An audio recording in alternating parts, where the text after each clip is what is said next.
গোপন সূত্রে খবর পেয়ে সাগরদিঘি ও বহরমপুরের ৩৪ নম্বর জাতীয় সড়কের ফতেপুর বাইপাসের অভিযান চালিয়ে গাঁজা সহ ৮ জনকে গ্রেপ্তার করল পুলিশ। এত পরিমাণ গাঁজা কী উদ্দেশ্যে আনা হয়েছিল এবং কারা জড়িয়ে রয়েছে তার তদন্তে নেমেছে বহরমপুর থানার পুলিশ।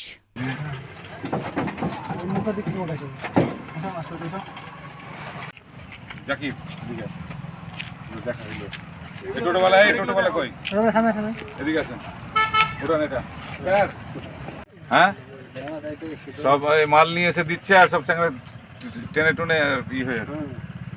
10-254